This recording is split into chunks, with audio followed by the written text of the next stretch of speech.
A paz do Senhor, meu querido e minha querida, tudo bem com você? Aqui estou eu mais um dia, Pastor Herman Temer, para darmos continuidade ao nosso plano anual de leitura da Bíblia. Isso mesmo, vamos inclusive continuar aqui a história dos reis de Judá e de Israel. Iremos ler 2 capítulos no segundo livro dos reis e um capítulo no segundo livro das crônicas. Mas antes disso, se você ainda não se inscreveu, inscreva-se aqui neste canal, me ajude a crescer aqui no YouTube e assim a alcançar mais pessoas com a santa e bendita palavra do Senhor. Me ajuda muito também se você compartilhar este vídeo e já curti-lo também. Eu vou assim conseguir crescer aqui na plataforma, ter o meu vídeo indicado para mais pessoas e com o seu compartilhamento também alcançar mais vidas. Você que recebeu o link deste vídeo compartilhado por alguém, está assistindo, mas ainda não assistiu os vídeos anteriores, é bem importante que você assista desde o vídeo 1. Afinal de contas, esse é um plano anual de leitura da Bíblia. Em um ano, você vai ler a Bíblia comigo. Não só ler, mas também a cada vídeo nós lemos um trecho e explicamos algumas coisas bem interessantes aqui na palavra do Senhor. Você vai encontrar o link da playlist completa na descrição deste vídeo ou aqui nos cards. E assim poderá então assistir desde o vídeo 1. Amém? Vamos para a leitura de hoje, mas antes, não esqueça, vamos fazer a nossa oração. Feche seus olhos, curve a sua cabeça, é momento de oração. Senhor meu Deus e Pai Todo-Poderoso, é no nome santo e bendito do teu amado Filho, Senhor Jesus, que mais um dia estamos reunidos aqui para lermos, estudarmos, meditarmos na tua palavra. Sei que aqui não é um estudo profundo, mas tem nos trazido a cada dia conhecimento. Que prossiga assim, Senhor, nos dando conhecimento. Que cresçamos a cada dia na graça e no conhecimento do Senhor. Abençoe cada pessoa que está fazendo esse plano de leitura, bem como a casa desta pessoa, como tenho te pedido a cada dia, Deus. No nome de Jesus. Amém. Amém? Então vamos para o nosso vídeo de hoje.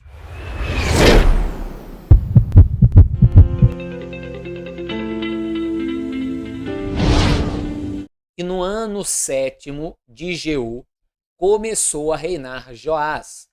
40 anos reinou em Jerusalém. E era o nome de sua mãe, Zíbia, de Berseba. E fez Joás o que era reto aos olhos do Senhor todos os dias em que o sacerdote Joiada o dirigia.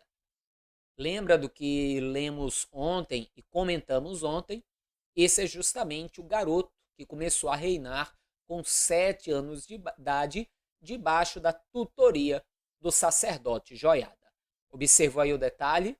Enquanto Joiada estava como seu líder, estava ali lhe ensinando, lhe guiando, ele fez o que era reto aos olhos do Senhor. Mas vamos ler para entender tudo o que vai acontecer. Lembrando, ele está reinando em Jerusalém, ou seja, o reino de Judá, enquanto Jeú está reinando em Samaria, o reino de Israel. Volte à leitura. Então somente os altos se não tiraram, porque ainda o povo sacrificava e queimava incenso nos altos.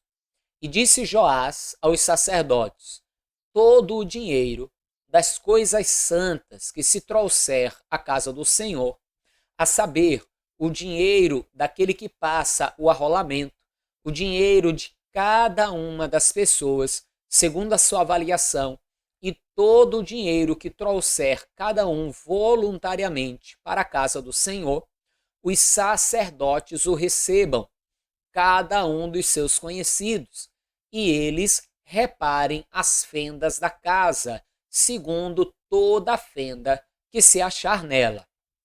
Sucedeu, porém, que no ano 23 do rei Joás, os sacerdotes ainda não tinham reparado as fendas da casa.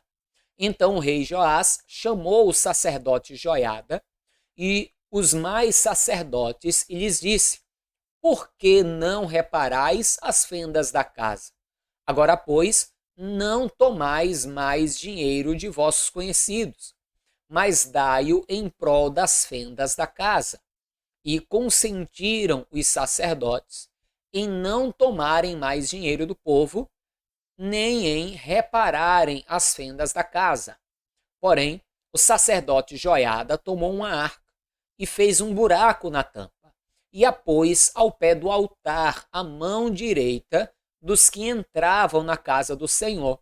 E os sacerdotes que guardavam a entrada da porta depositavam ali todo o dinheiro que se trazia à casa do Senhor.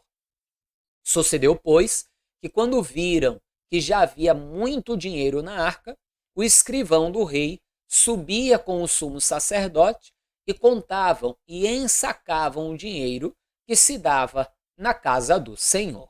E o dinheiro, depois de pesado, davam nas mãos dos que faziam a obra, que tinham seu cargo a casa do Senhor. E eles os distribuíam aos carpinteiros e aos edificadores que reparavam a casa do Senhor, como também aos pedreiros e aos cabouqueiros, e compravam madeira e pedras de cantária para repararem as fendas da casa do Senhor e para tudo quanto para a casa se dava para a repararem. Veja que quando Joás vai começar o seu reino, ele vai mandar os próprios sacerdotes recolherem entre o povo as ofertas, todo o dinheiro para sustento da casa de Deus e que eles então reparassem a casa. Só que vão passar anos e o andamento da obra não vai estar de acordo. Ele vai chamar então ali mais uma vez o sumo sacerdote e os sacerdotes vai dizer, em vez de vocês ficarem colhendo do povo, façam de uma forma que esse dinheiro chegue nas mãos daqueles que vão reparar para que a obra ande. Então, Joiada vai fazer uma arca, um gasofilácio, e as pessoas iam para o templo e ali depositavam as suas ofertas, como na maioria das igrejas é feito hoje. Aquele dinheiro, então, era pesado, né? Porque eram moedas de prata, de ouro, não eram contado, porque não era como hoje, cédulas. Então, ele era pesado e era, então, distribuído na mão daqueles que estavam reparando a casa, para que comprassem o material e reparassem a casa. Aqui a gente observa duas coisas. Primeiro, muitas vezes existem sacerdotes que ou são muito espirituais. Entenda, não estou dizendo que é errado ser espiritual, mas também nem tudo pode ser espiritualizado e acabavam não sabendo administrar as questões financeiras. Então o dinheiro entrava, eles guardavam ou aplicavam na obra de forma errada e esse dinheiro não rendia e a obra acabava não andando. Já outros, por outro lado, talvez estivessem gastando o dinheiro indevidamente. A Bíblia não entra nesse detalhe. Quando o dinheiro passou na administração de Joiada e ali começou a ser dirigido para o lugar certo, então a obra ela vai começar a andar. E é assim que tem que ser. Tem que ter alguém responsável por administrar esta parte, como por exemplo nós temos feito aqui no nosso ministério. Nós estamos aí para completar ainda 2 anos de ministério, somos um ministério aí bem recente e graças a Deus nós temos conseguido fazer tudo o que é necessário na casa do Senhor. Nem todas as obras, por exemplo, que gostaríamos de fazer, ainda temos feito, ainda conseguimos fazer, porque somos um ministério pequeno, temos ainda poucos membros na igreja e assim a arrecadação, a coleta ainda é pequena diante de tudo aquilo que é necessário. Mas pegamos um salão necessitando de muitas reformas e fizemos praticamente tudo. A parte de baixo do átrio foi toda refeita, a cozinha feita, então a cozinha toda nova, geladeira, micro-ondas, balcão, armários, tudo. Arrumamos o átrio, cadeiras, mesas, instrumentos. Estamos finalizando agora a parte de cima da igreja, onde é a escolinha. Justamente administrando, já conseguimos climatizar também a igreja, graças a Deus. Até o fato da igreja ser pequena ajudou, porque 2 máquinas grandes de ar-condicionado resolveram a climatização da igreja. Mas então, quando o dinheiro, ainda que pouco, como é o nosso caso, que os nossos recursos ainda são bem limitados, quando o recurso é pouco, mas o pastor não gasta indevidamente com ele mesmo, como é o meu caso, que nem carro ultimamente eu não tenho, nem carro eu não possuo. E quando também o dinheiro é investido nos lugares corretos, automaticamente as coisas andam, as coisas funcionam e gradativamente a obra vai sendo feita na casa do Senhor e também nós vamos conseguindo assim deixar tudo em ordem no templo. Também eu não posso esquecer que Deus ele foi também muito bom conosco em muitas coisas, inclusive em levantar um dono de um armazém de construção que sem eu assinar papel, sem passar cartão, sem nada. Esse dono desse armazém, que é um servo de Deus também, quando alugamos aqui a igreja, sabendo eu que teríamos muita coisa para fazer e não tínhamos dinheiro em mão, fui lá, conversei com ele, disse, ó, preciso da ajuda do senhor, pegar o material e ir pagando à medida que foi entrando recursos na igreja, e ele permitiu, e assim eu tenho sempre que eu preciso, eu pego o material lá, vou pagando a ele aí semanalmente, e ele tem me ajudado muito aqui também com a obra da igreja. Graças a Deus, temos pego os recursos, temos investido da forma correta no trabalho da obra, e a coisa tem andado para a glória de Deus e por ele, pela graça dele e pela misericórdia dele. Que é o que vai começar a acontecer aqui, no caso de Joás, no caso de Joás, debaixo aí da direção do sacerdote Joiada. Continue comigo. Todavia, do dinheiro que se trazia à casa do Senhor, não se faziam nem taças de prata, nem garfos, nem bacias, nem trombetas, nem nenhum vaso de ouro ou vaso de prata para a casa do Senhor, porque o davam aos que faziam a obra e reparavam com ele a casa do Senhor. Também não pediam contas aos homens em cujas mãos entregavam aquele dinheiro, para o dar aos que faziam a obra, porque procediam com fidelidade.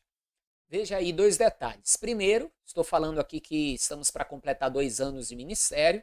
Estou fazendo esse vídeo hoje, aí, né, dia 5 de março de 2021.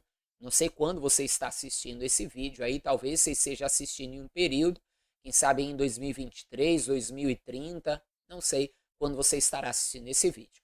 Segundo, veja o detalhe, não estavam fazendo vasos de ouro, taças de prata, ou seja, estavam investindo na obra. Muitas vezes o que é que acontece? O dinheiro é investido naquilo que é supérfluo, ao invés de ser investido no que é essencial, entendeu?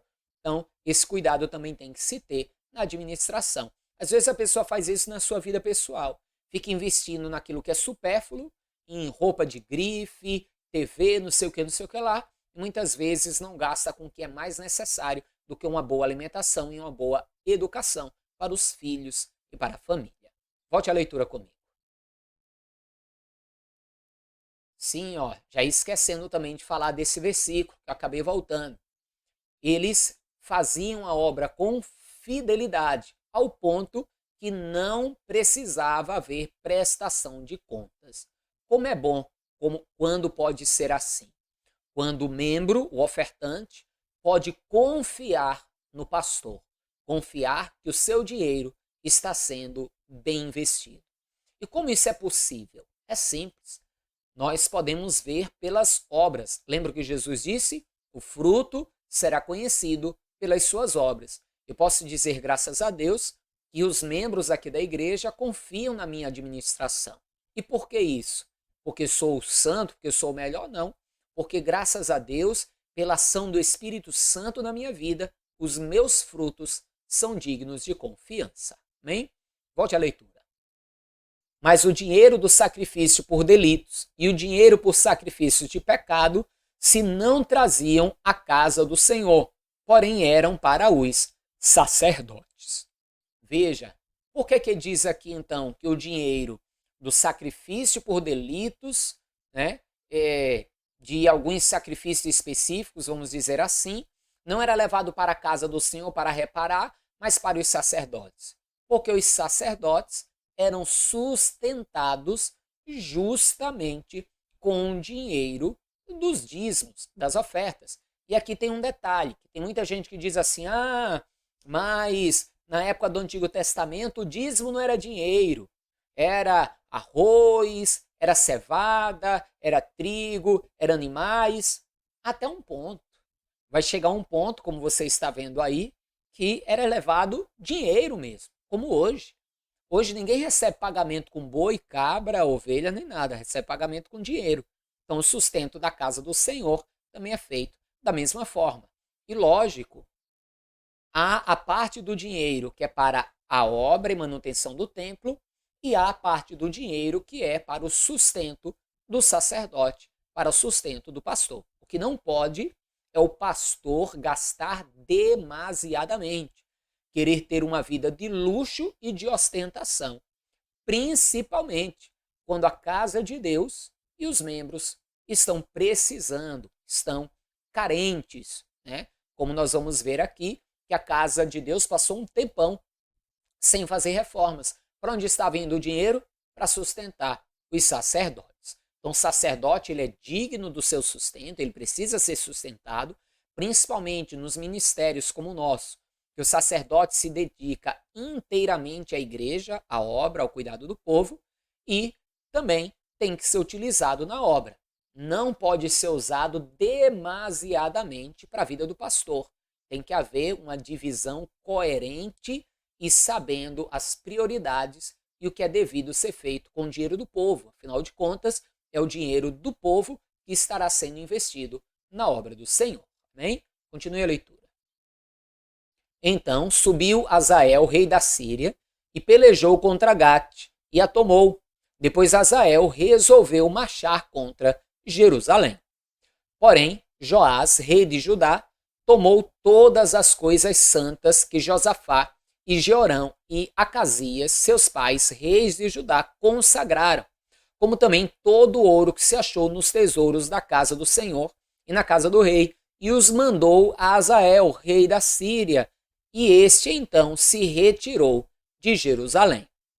Veja que Joás vai cometer o mesmo erro que Asa cometeu. Você lembra que no final do seu reino lá, ele vai mandar dinheiro, confiando também na ajuda de um outro rei para não padecer de uma guerra, e Deus vai brigar com ele, vai reclamar com ele, ele vai acabar doente, não vai reconhecer o seu erro. Você lembra disso?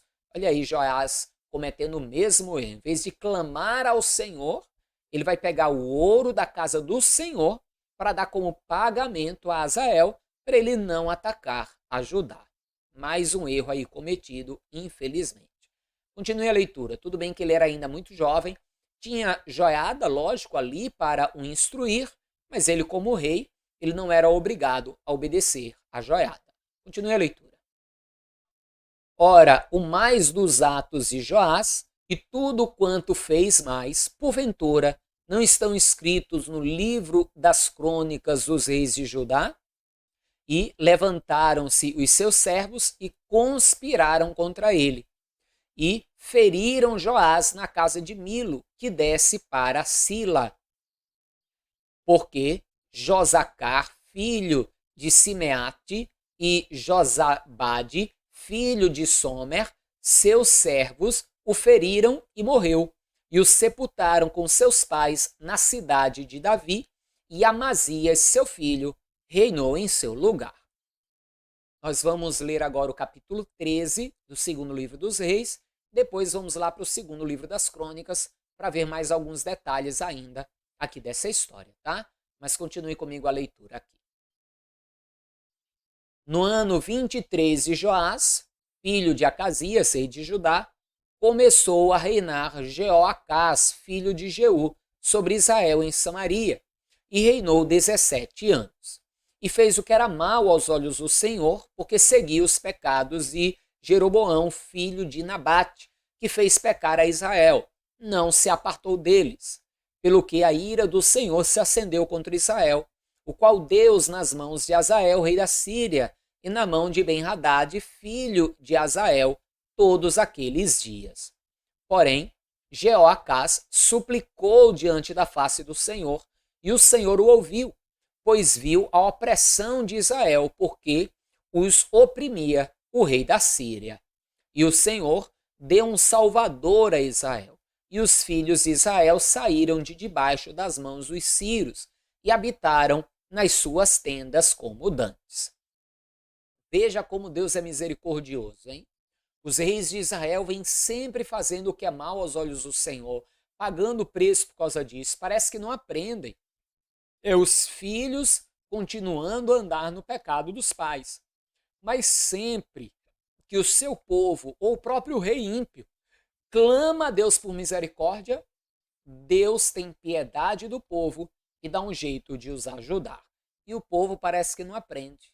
Poxa, Deus me ouviu, deixa eu servi-lo agora, mas preferem continuar no erro e continuar pagando o preço. Continue a leitura. Contudo, não se apartaram dos pecados da casa de Jeroboão, que fez pecar a Israel, porém andaram neles, e também o bosque ficou em pé em Samaria. Não deixou a Jeoacás mais povo, senão só 50 cavaleiros, e 10 carros e 10.000 homens de pé, porquanto o rei da Síria os tinha destruído e os tinha feito como pó, trilhando-os.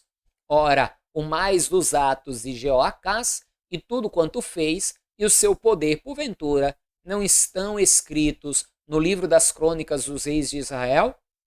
E Jeoacás dormiu com os seus pais e os sepultaram em Samaria, e Jeoás, seu filho, reinou em seu lugar.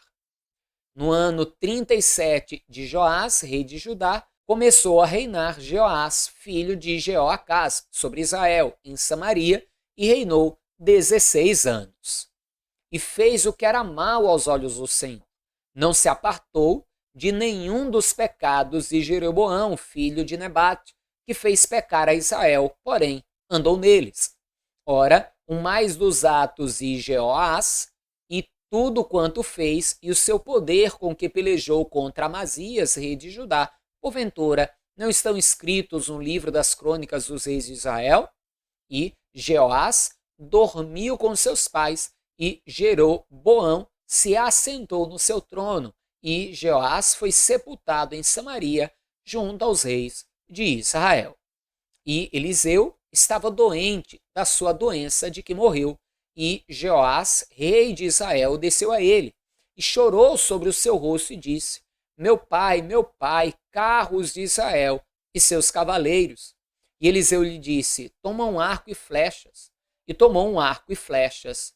Então disse ao rei de Israel: põe a tua mão sobre o arco. E pôs ele a sua mão.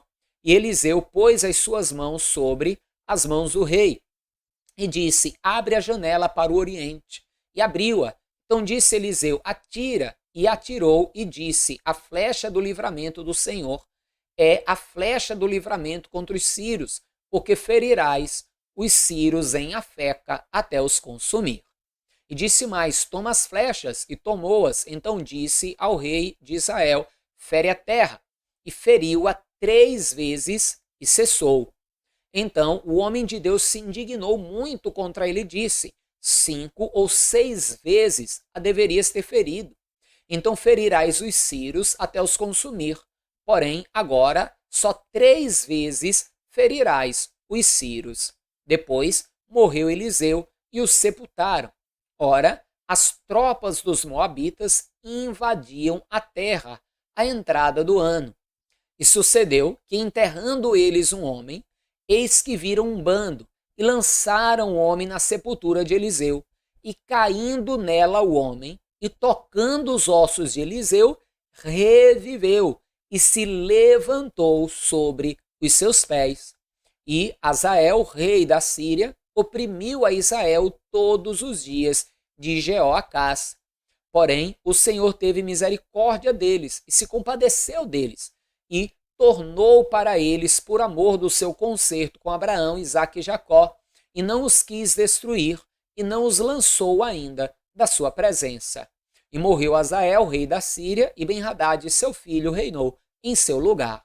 E Jeoás, filho de Jeoacás, tornou a tomar as cidades das mãos de Ben-Hadad, que este tinha tomado das mãos de Jeoacás, seu pai, na guerra, 3 vezes Joás o feriu e recuperou as cidades de Israel.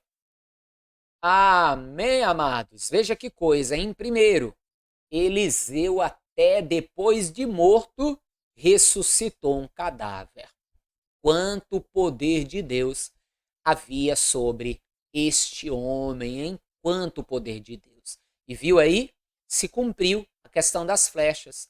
3 vezes feriu ali Joás, o rei da Síria, e tomou de volta as cidades. Porém, como Eliseu disse, foram apenas essas 3 vezes. Depois, novas guerras, novos confrontos vão acontecer. Nós leremos isso outro dia. Agora, nós vamos para o segundo livro das Crônicas, capítulo 24. Nós vamos ler algo daquilo que a gente já leu até agora, nesse dia de hoje, e vamos ver alguns outros detalhes, alguns pontos de vistas um pouco diferentes. Vamos lá, volte à leitura comigo. Tinha Joás 7 anos de idade quando começou a reinar, e 40 anos reinou em Jerusalém, e era o nome de sua mãe Zíbia de Berseba. E fez Joás o que era reto aos olhos do Senhor, todos os dias o sacerdote Joiada. E tomou Joiada para ele 2 mulheres, e gerou filhos e filhas. E sucedeu depois disso, que veio ao coração de Joás renovar a casa do Senhor. Ajuntou, pois, os sacerdotes e os levitas e disse-lhes: saí pelas cidades de Judá e ajuntai dinheiro de todo Israel para reparar a casa do vosso Deus de ano em ano, e vós apressai este negócio. Porém, os levitas não se apressaram. E o rei chamou a Joiada, o chefe, e disse-lhe: por que não fizeste inquirição entre os levitas, para que trouxessem de Judá e de Jerusalém a oferta de Moisés, servo do Senhor, e da congregação de Israel, a tenda do testemunho? Porque, sendo Atalia ímpia, seus filhos arruinaram a casa de Deus, e até todas as coisas sagradas da casa do Senhor empregaram em Baalins. E deu o rei ordem, e fizeram uma arca e a puseram fora, à porta da casa do Senhor. E publicou-se em Judá e em Jerusalém que trouxessem ao Senhor a oferta que Moisés, o servo de Deus, havia imposto a Israel no deserto. Então todos os príncipes e todo o povo se alegraram e trouxeram a oferta e a lançaram na arca até que acabaram a obra. Veja só, hein? Se falou em oferta para fazer as coisas na casa de Deus, para fazer a obra, o povo se alegrou. Hoje tem os que se alegram ainda, como Paulo ensinou, que ninguém dê com tristeza nem por necessidade, porque Deus ama o que dá com alegria. Mas tem gente que quando a gente fala de oferta, já emburra a cara, né? Já muda o seu semblante, não gosta de falar de oferta. Por que será? Por que será? Em parte, porque tem muito pastor ladrão, verdade, em parte é isso, mas em parte é pela própria avareza no coração. Mas continue comigo a leitura. E sucedeu que, ao tempo que traziam a arca pelas mãos dos levitas, segundo o mandado do rei, e vendo que já havia muito dinheiro, vinham o escrivão do rei e o comissário do sumo sacerdote e esvaziavam a arca e a tomavam e tornavam ao seu lugar. Assim traziam dia após dia e ajuntaram dinheiro em abundância, o qual o rei e Joiada davam aos que dirigiam a obra do serviço da casa do Senhor, e alugaram pedreiros e carpinteiros para renovarem a casa do Senhor, como também ferreiros e serralheiros para repararem a casa do Senhor. E os que dirigiam a obra faziam que a reparação da obra fosse crescendo pelas suas mãos, e restauraram a casa de Deus ao seu estado e a fortaleceram. Voltando ao caso aqui da nossa igreja, né, do nosso ministério, uma coisa que ajudou muito também a termos conseguido já fazer toda a obra que já fizemos, e faltar apenas um pouquinho agora para concluirmos. Primeiro, ou segundo, aqui a ordem não influi, mas enfim, um ponto é que eu mesmo também meto a mão e sei fazer um pouco de tudo também, pintar, mexer com encanação, com eletricidade, com um monte de coisa. Então, muita coisa eu mesmo meto mão e faço. E outra é que nós temos também aqui no ministério servos de Deus, também que têm dedicação à obra e têm voluntariamente ajudado nesta obra. Podemos contar com pedreiros, com eletricistas, com irmãos profissionais que doaram, inclusive, a sua mão de obra para estarem aqui nos ajudando. Compramos todo o material, os irmãos vieram doando a mão de obra, eu também, como pastor, colei junto e, trabalhamos aí. Virei um monte de carro de mão de massa, carregamos aí sacos de areia, de cimento, pintamos, puxamos parte elétrica, fizemos a obra, porque se todos se juntam e trabalham juntos, não fica pesado para ninguém e a obra anda, a obra flui. Bem? Continue a leitura. E depois de acabarem, trouxeram o resto do dinheiro diante do rei de Joiada, e dele fizeram utensílios para a casa do Senhor, e objetos para ministrar e oferecer, e perfumadores e vasos de ouro e de prata, e continuamente sacrificaram holocaustos na casa do Senhor todos os dias de Joiada. E envelheceu Joiada e morreu farto de dias.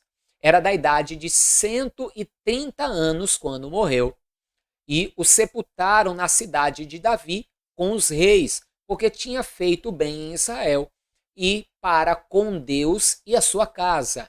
Porém, depois da morte de Joiada, vieram os príncipes de Judá e prostraram-se perante o rei, e o rei os ouviu. E deixaram a casa do Senhor, Deus de seus pais, e serviram às imagens do bosque e aos ídolos. Então veio grande ira sobre Judá e Jerusalém por causa desta sua culpa. Entendeu agora por que nós lemos no segundo livro dos reis que ali Joás vai tirar o ouro da casa do Senhor e mandar como pagamento para o rei da Síria? Justamente porque Joiada vai morrer, ele não vai estar mais debaixo da direção de um homem de Deus, vai começar a seguir o conselho dos outros homens, deixando assim a casa do Senhor. Veja, teve prosperidade e bênção enquanto obedeceu ao Senhor e ainda assim vai se deixar influenciar pelo mal. Continue a leitura. Porém, enviou profetas entre eles para os fazer tornar ao Senhor, os quais protestaram contra eles, mas eles não deram ouvidos. E o Espírito de Deus revestiu a Zacarias, filho do sacerdote Joiada, o qual se pôs em pé acima do povo e lhes disse: assim diz o Senhor, por que transgredis os mandamentos do Senhor? Portanto, não prosperareis, porque deixastes o Senhor, também ele vos deixará. E eles conspiraram contra ele e o apedrejaram com pedras por mandato do rei no pátio da casa do Senhor. Hoje em dia, se nós pregarmos a palavra como deveríamos pregar, né? Ou eu devo dizer assim, quando pregamos a palavra como devemos pregar e denunciamos mesmo o pecado, como tenho buscado inclusive fazer aqui na igreja, pregando, anunciando mesmo, denunciando o pecado, mostrando que se deve obedecer o caminho do Senhor. Graças a Deus aqui o povo da igreja já conhece, já sabe como é a linha do ministério, que buscamos a questão da obediência, do arrependimento, e o povo recebe de boa, porque sabe que é uma palavra para crescimento, para mudança e para que o povo venha prosperar. A obediência ao Senhor gera isso. Mas, às vezes, chega um visitante, uma visitante desavisada, e quando ouve uma palavra dura assim, olham para nós e, se pudessem, também nos apedrejariam. Tem casos da pessoa até levantar e ir embora. Porque pecador, quando ele é confrontado no seu pecado, existem duas saídas. Uma, rejeitar a palavra e ir embora e viver a consequência de continuar no pecado, ou receber a palavra, se arrepender e deixar o pecado. E aí sim, prosperar na bênção do Senhor. Amém? E lá o povo rejeitou e o apedrejou, o matou, porque não queriam deixar o seu pecado. Continue a leitura. Assim, o rei Joás não se lembrou da beneficência que Joiada, pai de Zacarias, lhes fizera. Porém, matou-lhe o filho, o qual morrendo disse: o Senhor o verá e o requererá. E sucedeu no decurso de 1 ano que o exército da Síria subiu contra ele, e vieram a Judá e a Jerusalém e destruíram dentre o povo a todos os príncipes do povo, e todo o seu despojo enviaram ao rei de Damasco. Porque ainda que o exército dos sírios viera com poucos homens, contudo, o Senhor deu nas suas mãos um exército de grande multidão, porquanto deixaram ao Senhor, Deus de seus pais. Assim, executaram os juízos de Deus contra Joás. E, retirando-se dele, porque em grandes enfermidades o deixaram, seus servos conspiraram contra ele por causa do sangue do filho do sacerdote Joiada e o mataram na sua cama e morreu. E o sepultaram na cidade de Davi, porém não o sepultaram nos sepulcros dos reis. Estes, pois, foram os que conspiraram contra ele: Zabade, filho de Simeate, a Amonita, e Josabade, filho de Sinrite, a Moabita. E quanto aos seus filhos, e à grandeza do cargo que se lhes impôs, e ao estabelecimento da casa de Deus, eis que está escrito no livro da história dos reis, e Amazias, seu filho, reinou em seu lugar. Amém, amados? Nós vamos aí continuar lendo mais aí sobre a história dos reis, até chegarmos no final da história dos reis, que não falta muito para terminarmos, chegarmos então e começarmos a ler os livros proféticos. Inclusive, aqui ainda, no meio da história dos reis, nós já iremos começar a ler alguns profetas, pois quando formos ler sobre o cativeiro da Babilônia, juntamente ali vamos ler também alguns outros livros, como Neemias, como por exemplo Jeremias e tantos outros, né? Até chegarmos aí finalmente ao final do Antigo Testamento para começarmos o Novo. Mas ainda temos aí uma longa jornada de um pouco mais de 5 meses de leitura pela nossa frente. Mas veja, 6 meses de leitura já passaram, metade do ano já passou, para a glória de Deus, e amanhã voltamos para mais um dia de leitura. Não esqueça de compartilhar esse vídeo e de curti-lo também. Me ajude a levar a palavra de Deus ainda mais longe. Amém? Forte abraço, paz do Senhor, até amanhã e viva Ele, viva Jesus!